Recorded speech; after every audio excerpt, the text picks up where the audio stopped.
Shalom, Baruch haba. Hello and welcome to Sarid. My name is Anthony. Thank you so much for joining us.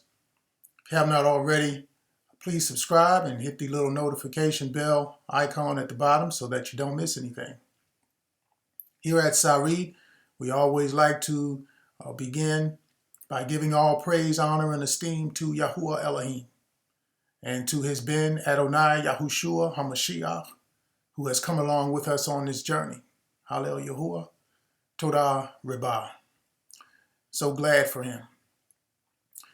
How powerful is the hand of Yahuwah Alohiym, and that the judgment concerning the days of Purim occurring the week of March the 20th, March the 9th, 2020, were made manifest with the execution of his edut, and that he has now hidden his face, and darkness has circled the globe with the kind of plague that is identified in the reading of his edut, foretelling this time of Purim. Here in America and throughout the world, the effects of the pestilence that dwells in hidden places have brought to a halt the financial and religious and educational systems worldwide, including the sports and entertainment industries. In the news, all eyes are focused on death now.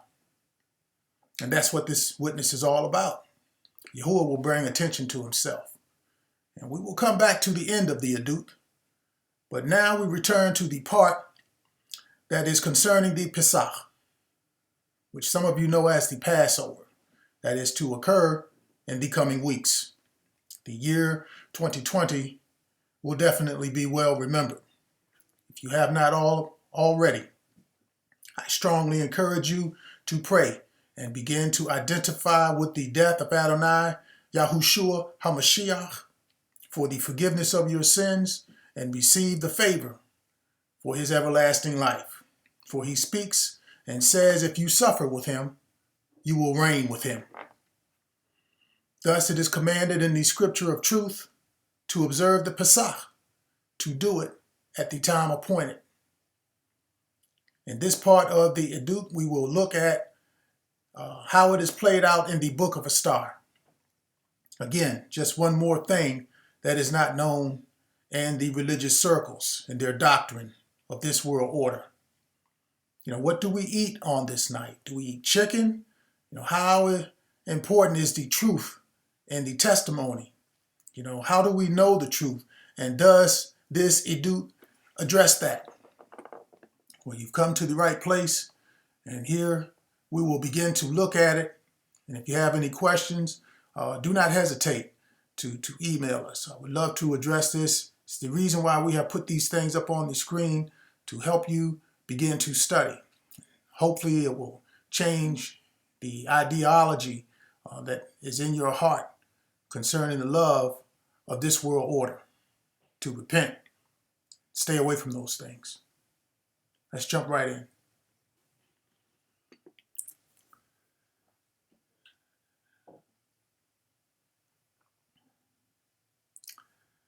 In this section, we will be looking at curses on transgressions concerning the body. And the verses to be surveyed will be in Devarim, chapter 28. We will be looking at 26 through 38. And we will begin to look at one of the Kukim. What are Kukim? Kukim are statutes. They are civil enactments prescribed by Alohiym and inscribed in the Torah for the people to do. They are for specific issues, mainly everlasting life, and used in times of judgment. If the people executed them, he would give favor in life, and if not, he would allow them to be persecuted and destroyed. It is a decree and something marked out, therefore highly important, since the life after death is the main focus of all of Scripture. Now the Kukim, like the mitzvah, were put in place to help preserve the seed and identify his hand in their deliverance. We will begin to look at them as we travel this section. They identify themselves and give keen insight to what happened in the story. They are the third witness. As we go back in time a little bit here, we see now there are three witnesses. We see Devarim, we see Shemot. Shemot is the word, the names that Yahuwah called out of the wilderness. Shemot means names. We know it best as Exodus. And we see a star's witness. And here we see the beginning of what is called the Pecakh, the execution of it that Alohiym gave the command for. And we will see how it lines up here in this Edut. And the words declare, your carcasses shall be food for all the birds of the air and the beasts of the earth. Now that word for carcasses there, for those of you who are keeping notes, H5038 is Nebalah. It is a corpse of something that could be of human, animals, or idols. Things executed. The remains of something that has been discarded and remembered, dismembered, and worthless, treated with contempt. A carcass shall be food. It's going to be the substance for something. It's going to be used by all the birds of the air and the beasts of the field. That word for birds there was op. It's a flying creature. So we're talking about things in the air that are spoken. Symbolic of words here. It means to fly away, to cover, and be dark and gloomy. The birds there of the air. Okay, it's dark, gloomy things in the air. And the beast of the earth. That word for beast there was behemoth. And it's used of an unused root meaning to be mute. So we have a mute, dark and gloomy carcass here. We're talking about something dead. Something dead that's going to be happening. Why is it dead? Well, we'll find out. And Shemoth, then Moshe called for all the elders of Yisrael and said to them, pick out and take lambs for yourselves according to your families. So that word for Moshe means drawn. So the older folks who were drawn in the time of their slavery, Madai and Perez, had control of the Kodesh things of Alohiym, and as well as the people. They were under that authority. But those who believe that Alohiym will prevail, they were to pick out and take lambs for themselves according to the families. Now, Astar had not revealed her family and her people, just as Mordecai had charged her. So we see here that she had not revealed. That word there for revealed was negad, and it means to acknowledge, confess, to make known something. She had not done that yet. Now we know a little bit about Mordecai, and he had charged her not to do certain things, and this was one of those charges. But the mark of the accusative here was on the people, her family, her people were et Amah. And the mark of the accusative was there, the everlasting life that needed to be declared was with a star. It was with a star. And because it was with her and they were using it in that land, it became a carcass to the Goyim, to the Gentiles. The ones in Madai and Perez there, it became a carcass for them. But Mordecai, the mark of the accusative, was on the word for charge. Wayet Amer. Mordecai had charged her not to do that. And so this thing here now begins to fall on Mordecai, because in the previous video, if you watched it, Astar came under fire. And now here, because she was following Mordecai's instructions, here Mordecai begins to come into play. He gets noticed here. And so concerning the carcasses, Yahuwah says no one shall frighten them away. It's references to the carcasses, the things that Alohiym used to establish as part of the greatest story ever told. Others will begin to live it out as their own, as is here in Madai and Perez. So these stories are going to last forever. And thus kill the Pecakh. That's what they did, kill the Pecakh. For Aster had obeyed the command of Mordecai as when she was brought up by him. Itto. The mark of the accusative was there on him.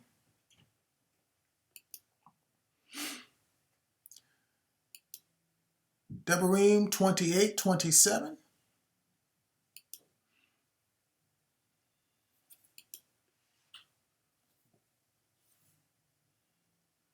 And Yahuwah begins to look at the situation, and he declares that concerning the Pecakh, he says, Yahuwah will strike you with the boils of Mitzrayim. That word for boils there was shechan, and it simply means the blotch. Doesn't sound good. It is an inflamed spot on man and beast, an inflammation, a burning, if you will. The word for Mitzrayim there, 4774, land of the Copts, or double straits. Double straits is in reference to Madai and Perez, the two nations that had control over the things of Alohiym and his people. The dire straits. Strait is a narrow passage of water connecting two seas or two large areas of water. It is also used in reference to a situation characterized by a specified degree, straits, of difficulty or trouble. Siege works. An entrenchment, an enclosure. It means to be shut in and confined. One of the verbs identifies with hostility, to be an adversary and treated as a foe. Siege works.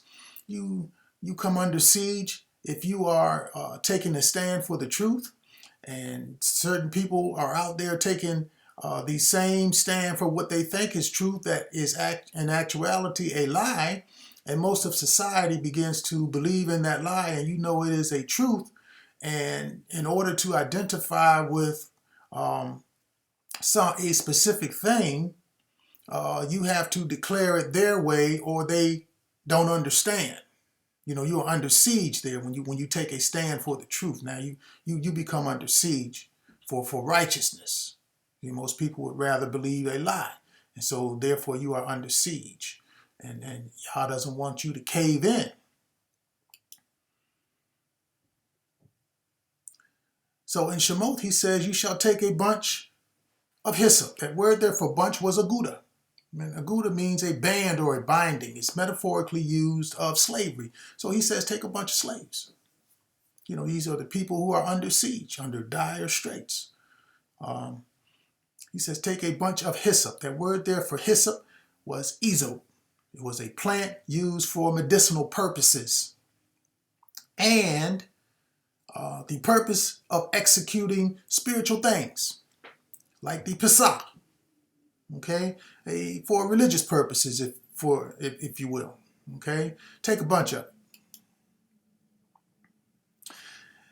And the star declares in those days, while Mordecai sat within the king's gate. Here he is within the king's reckoning and understanding. He's within the reasoning. Here he's sitting in. We're talking about the Pecakh. Here it is identifying with the Pecakh. He's sitting, keeping the Pecakh. And while he was sitting there, he was struck with the tumors, with the scab, and with the itch. Now, why the tumors, the scab, and with the itch? What's going on here? Well, that word for tumors is techor. H2914 is the hemorrhoids, you know, the piles, meaning to burn. It was stuff you get from sitting on certain surfaces. Mordecai sat within the king's gate. So here he has the tumors, and not only that, he has the scab. That word H6076 was Ophel Garab. It is a heel, a mound. And this is the reference to the hemorrhoid, the stronghold, the flare-up that makes you want to garab it.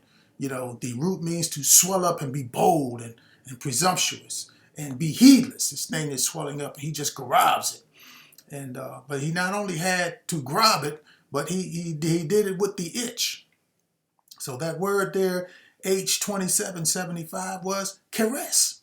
Caress. It is an itch or a eruptive disease from a root that simply means to scrape.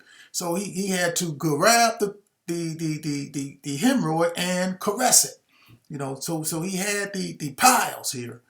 And that's why he was sitting there with the Pecakh. But Yahuwah wanted him to still keep it, so he says to dip it, the hyssop, the thing used for medicine. He wants you, that word dip it identifies with something he wants him to look into.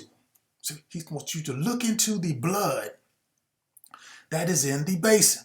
Okay, I want you to look into it. So what I have done is I put a basin up under a star's witness. Okay, because there's some blood here in the basement. And what I'm going to do is put the third line of surveying here.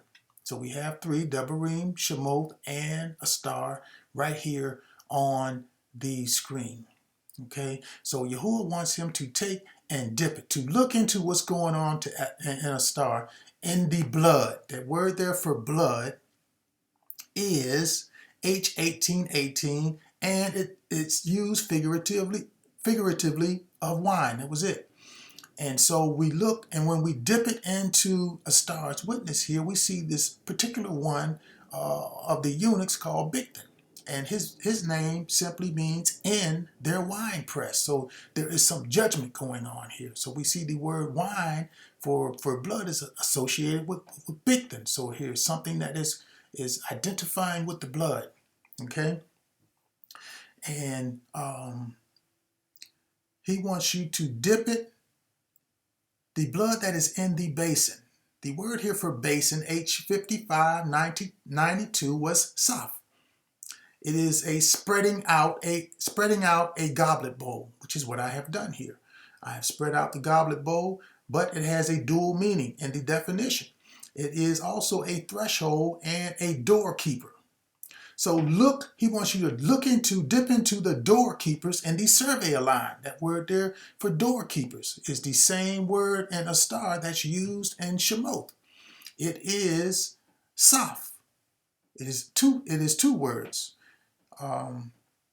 The word for doorkeepers is H5592, saf. It is a basin or bowl. It is the same word that's used there. In fact, Yahuwah is concerned about the door, and his concern is it means it's an entryway to him. Okay, it's an entryway to him. These were doorkeepers. They kept the door of the king. We know the king in this story is Yahuwah, and these people who are eunuchs are set apart, and they guard the doorway to him. They are doorkeepers. This word for keepers here, doorkeepers, is 2 words. Is saf shamar. That word shamar means to observe and celebrate, to keep something like a command or something, to perform a vow. He says to look into it. Well, who are they vowing to, and what are they saying? So we know what Bigthan's name means, and it means in their wine press. So there's some judgment going here. But what about this other guy? This guy here, Teresh.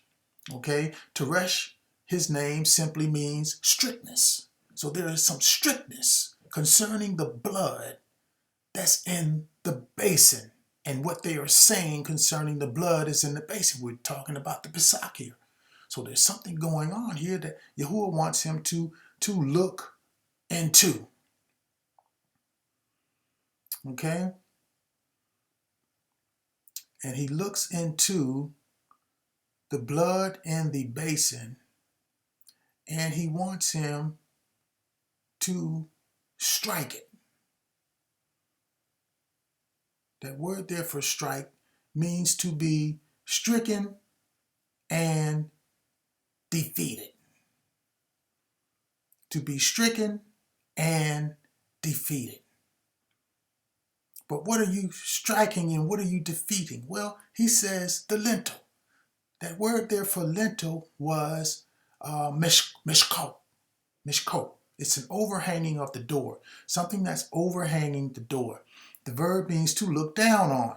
So here we're going to dip it into the thing that's looking down and hanging over Bigthan and Teresh. So when we look back down in the verse, we see here that they were eunuchs. They were set apart. So there's some strictness in the wine press concerning, strictness in the judgment concerning being set apart. Some strictness that has to be adhered to here. Okay? Some strictness that has to be adhered to. They are eunuchs. That means to be set apart. And not only the lintel, but the two doorposts. So this word here for doorpost is not the same as doorkeepers. So this word here is mezuzah. The mezuzah is the side posts. The root is conspicuous, something that stands out. It speaks of moving things. Okay, so the door moves back and forth. Here, it also speaks of moving creatures. So something that these two people are doing concerning being set apart and what they are speaking, what they are saying. It is also a collective masculine noun. So this identifies perfectly with the two in the verse, Bigthan and Teresh. They are masculine. It's two of them. It's collective. The two in the verse, as I mentioned. He says to strike the two doorposts with the blood. Here, this word for blood here is the same as H1818. However, it is the verb that is associated here, and it means to be silent, struck dumb, and to cause to die, but not only die, be destroyed. Everlasting destruction. You see? So he wants them to defeat these things by striking them down to be destroyed. These two doorkeepers here. Okay, is the understanding on this line with the blood that is in the basin. Strike them down. Okay.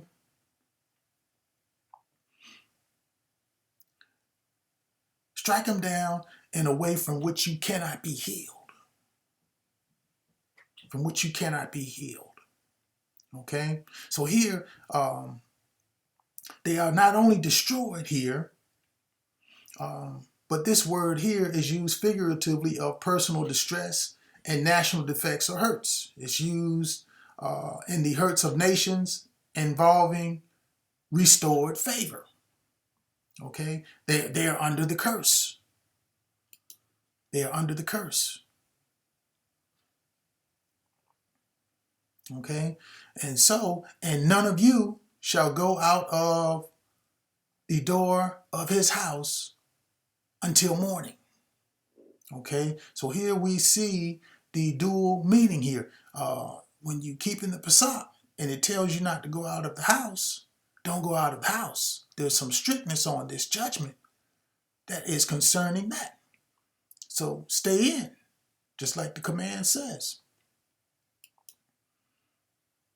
But these two didn't do that. You see, they became furious and they sought to lay hands on King Ahasuerus.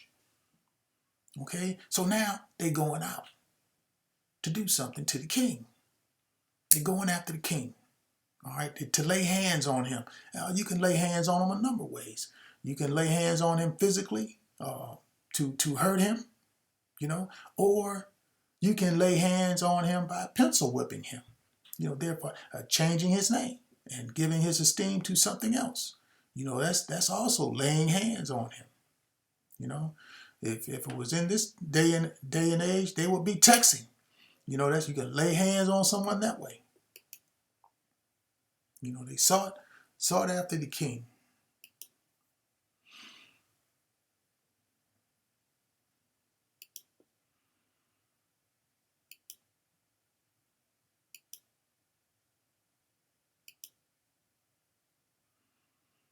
And the word declares that Yahuwah will strike you with madness.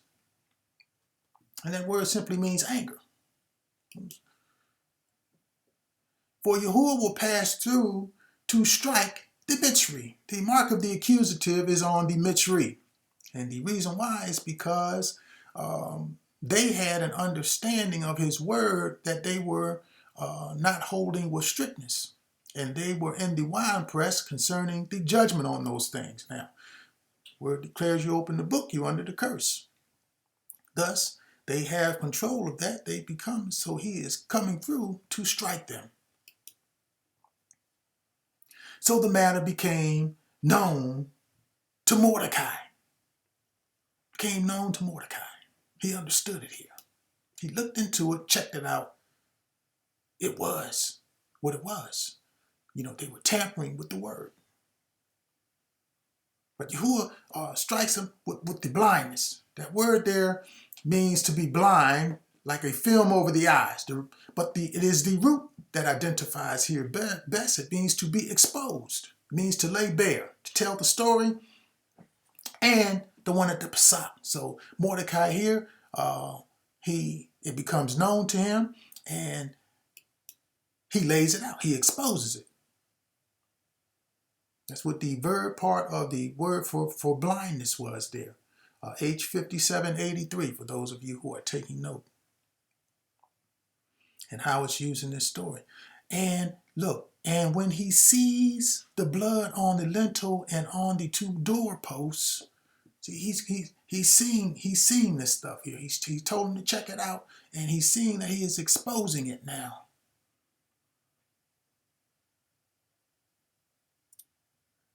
Who told Queen Aster? So he went and told the queen about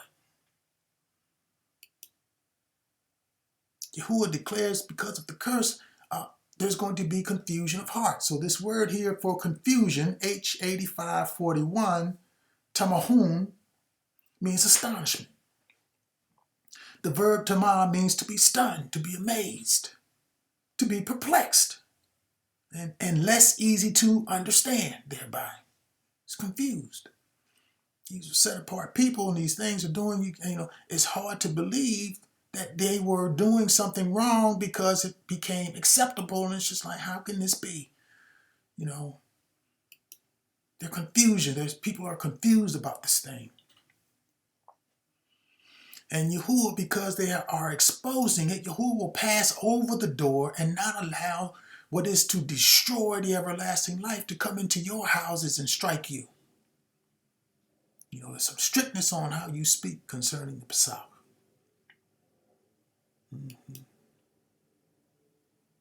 And thus Aster informed the king in Mordecai's name. It's a problem here. That word for name, H8034, was Shem. It means reputation, the fame, a monument, your name. The verb means shum, to lay violent hands on, to transform into or fashion it. The witness he was trying to get was out of Aster, but she did it in Mordecai's name.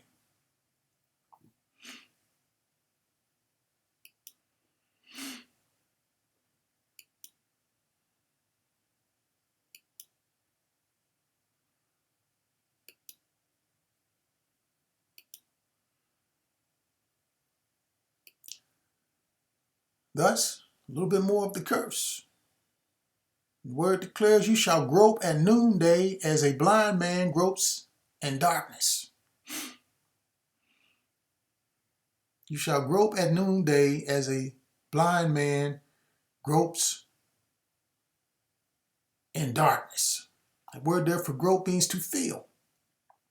And noonday is a specific time of the day, bright, use of happiness. The word means to press out and to glisten.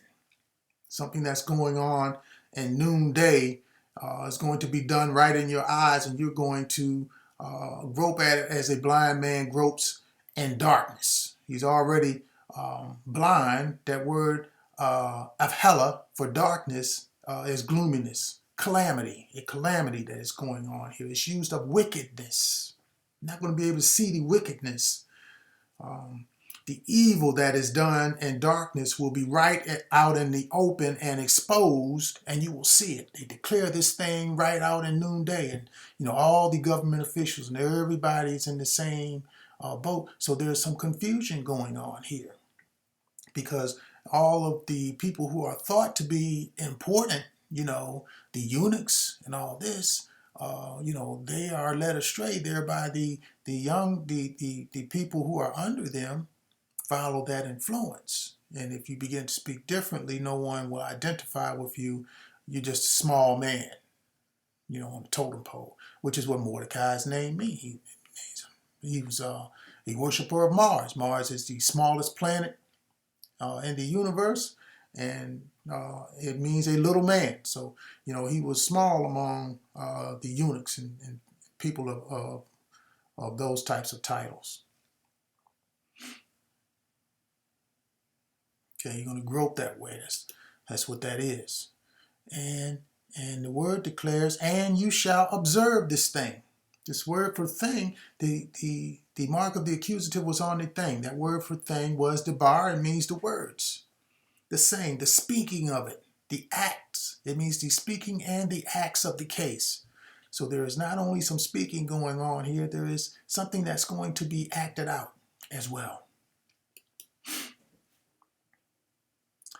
And a star declares, and an inquiry was made into the matter, and it was confirmed, and both were hanged on the gallows. They were hanged on the gallows.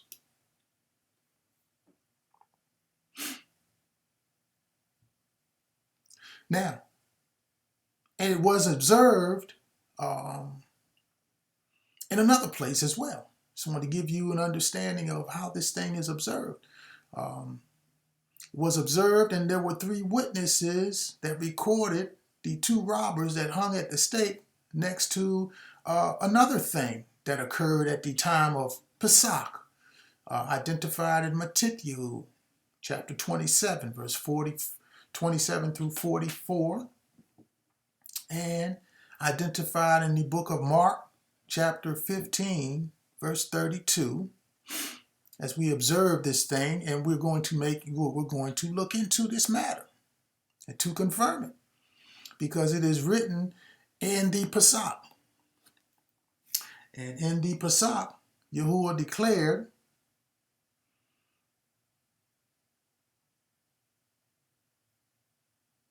that it was going to be observed. We'll look at that in a minute. Here we're going to look at the third witness is Luke chapter 23, 39 through 43, and I'll read that now.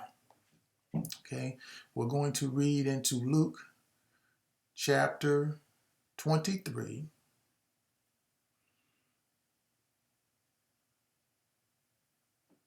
There were 3 witnesses, and all 3 witnesses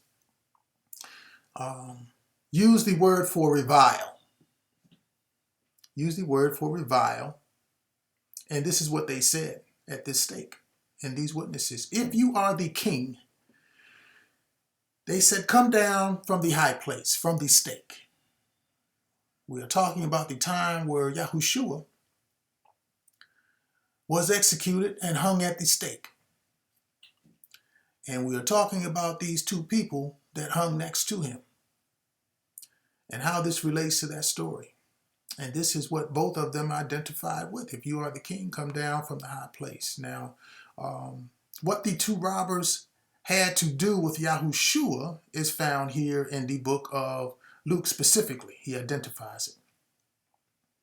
After they read the inscriptions that were written in 3 languages, one thing stood out, and that was Yahushua's name that was written in Hebrew among the words of the other languages.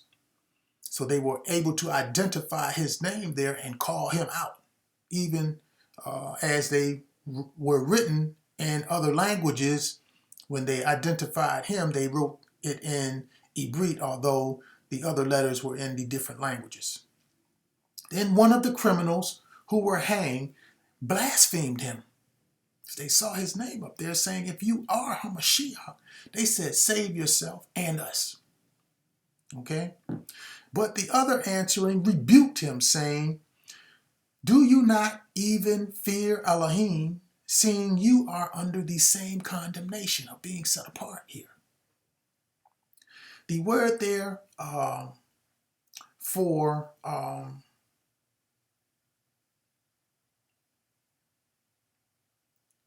condemnation, krima, G2917, is a neuter noun. Neuter noun, we know, is something that is specific. There's only one like it, the neuter noun. So we're talking about Yahushua's name. Okay, his name is identified in one of those three witnesses. Not all three of them identify the name, but his name is identified there. The verb means to separate. So we see here is some more stuff to substantiate what's going on. To subject to censure. Okay, so they wanted to shut him up. Those who act the part of judges or arbitrators in matters of common life or pass judgment on the deeds and the words of others. So this is what Yahushua, his condemnation was. But these other two people were under the same condemnation. They were under the same condemnation as Yahushua. Yahushua was picked up the night before. First thing, they beat him that night. Early the next morning, they had a quick trial, and they had him strung up about the time of the morning sacrifice of the lamb. Had him strung up. And they had these two right up there with him. So they were under the same condemnation. You see, they were probably picked up the night before with them. Okay? And thus, it declares, do you not even fear Alohiym? So Elohim's, they're talking about Alohiym, his name here, because Yahushua's name means Yahuwah saves. And we know that Yahuwah is Alohiym. So there is some set apartness, some things that they were doing. They were being condemned for the same thing, and it was being set apart. Okay, and as we continue to read now, I gave you the definition for condemnation there. Okay, krima, G2917. Now we will continue to read the scripture, and it says, we indeed justly, for we receive the due reward of our deeds, but this man has done nothing wrong. You know, and then Yahushua, he said to Yahushua, he said, Adonai, remember me when you come into your reign. And Yahushua said to him, assuredly I say to you, today you will be with me in paradise. You know, why paradise? Why, you know, what's going on here? So we looked at the word here for paradise was paradisos, G3857. And when you go there and you look at it, the first definition that pops out is among the Persians. As you know it, so obviously we're talking about the Parisee.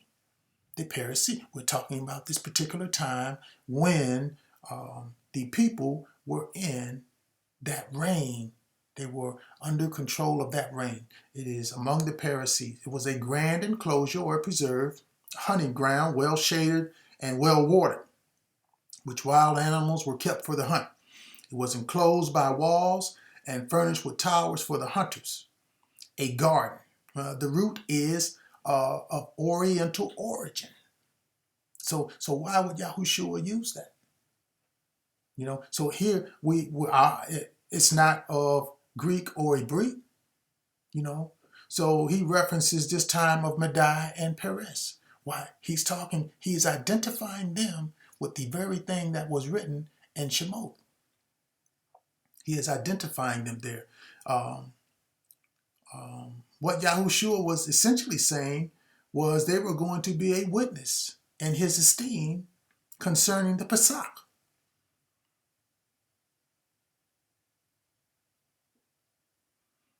Okay? And they were. The fulfillment of what Yahuwah said was going to happen in the land, and it did. There were 3 that died at the stake that day. And this Idut lines up with the star to testify to that.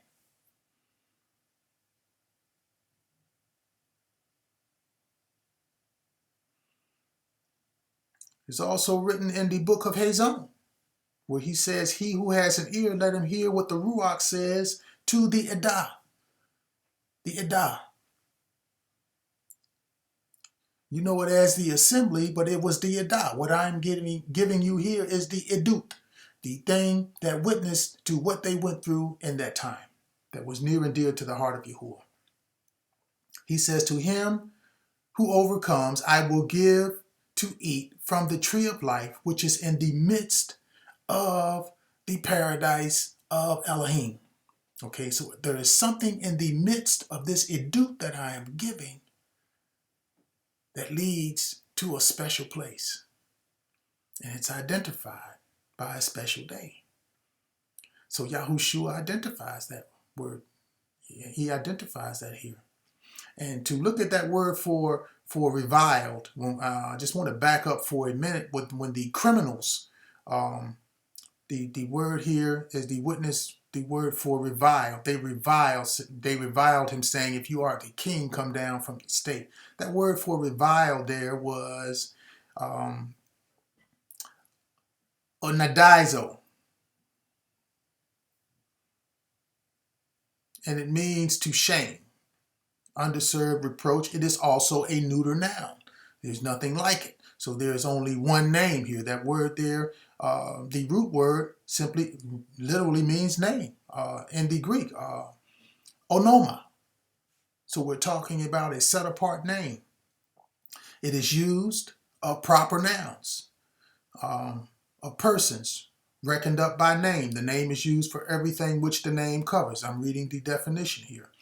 Everything, the thought, the feeling of which is aroused in the mind by mentioning the name, hearing it, remembering it, the name, for one's rank and authority. The verb goes on, G3685 goes on to mean to be useful for advantage and to profit, for help. So there's a powerful name here that was given him, and they made it in the declaration. If you are the king, come down from the state. But Yahuwah declared that they were going to witness this particular thing as it played out in Shemot. We won't get there.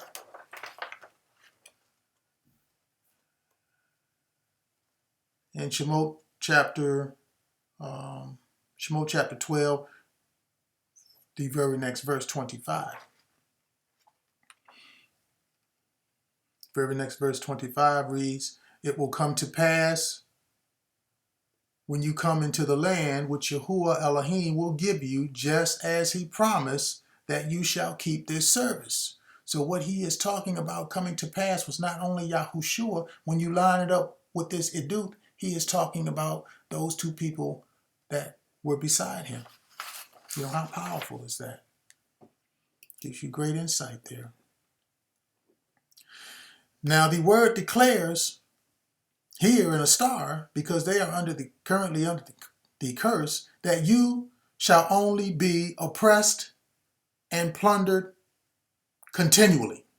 That word for oppress, H6231, a shock, means to violate and defraud, to do violence and get deceitfully wrong and be exploited. You're just not going to get any relief. The root word means to quarrel and strive. You're always going to be having to march or protest something that they're doing because you are continually oppressed. You're under the curse. That word for plundered is H1497. It means to tear away, to seize. You're going to be robbed, cheated, mistreated. It means to take away by force. Even when you're right, they're going to make you wrong. The verb means to rob and be taken away, heritage and all, robbed continually. And in Shemot, it declares it's going to be a statute for you. It is going to be a regular enactment on a yearly basis is going to happen. You're always going to be doing this. It's going to be a kukim. It's going to be a statue. You're going to be plundered and oppressed. And it was written in the book of the Chronicles. That word there for Chronicles is H1697. It was Debar. From the word that we get Devarim. It's right there in the survey. So it was already written, and you see it right there on the screen. Yeah, it was written.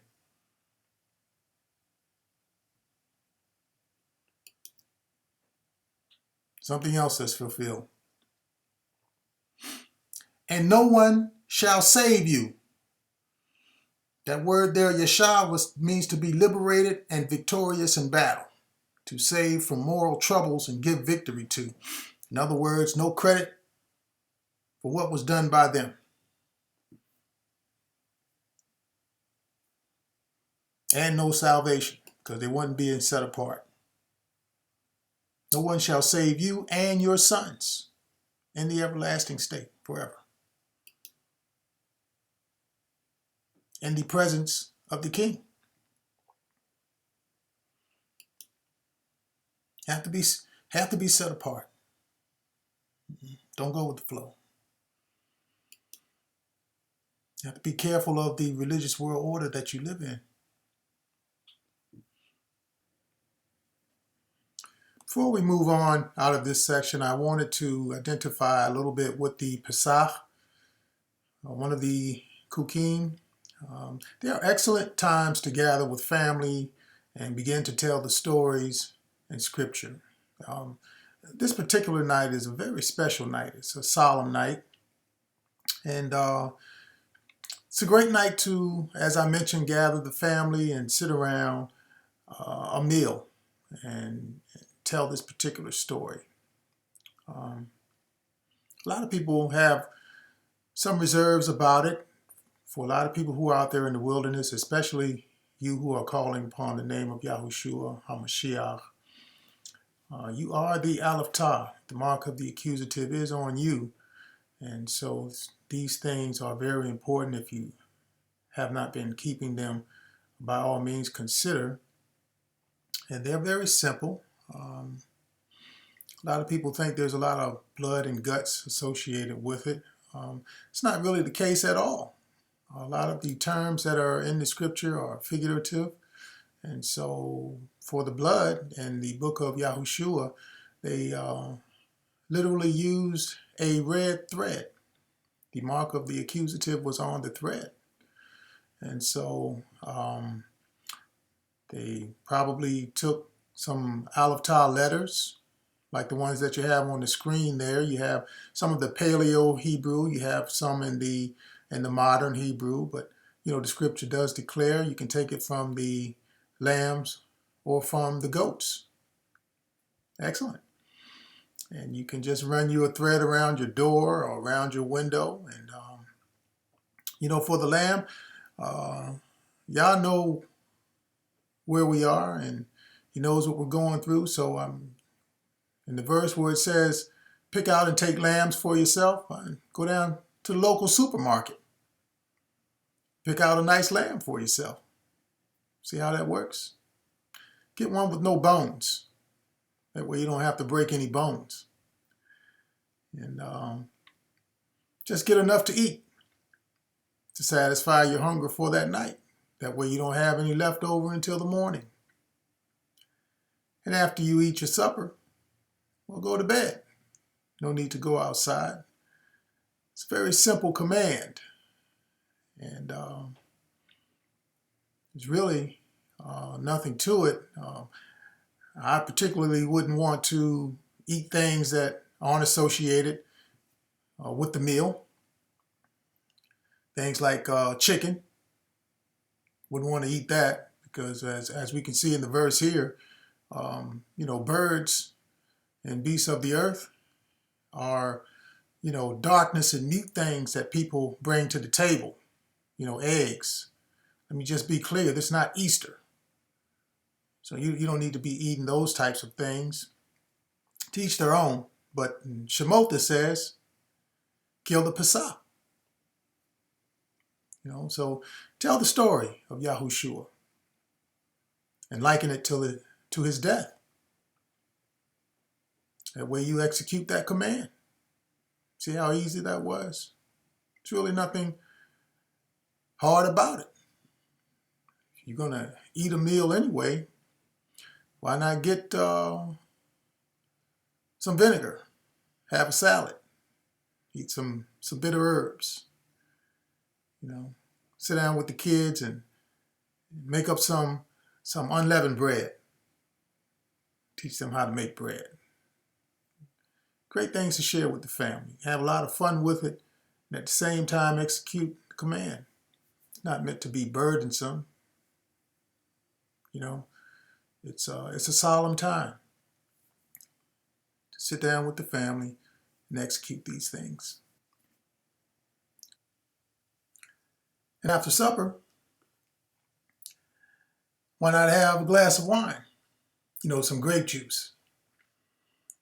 And remember the resurrection of Adonai Yahushua from the grave. For as his body was like the lamb here on this earth,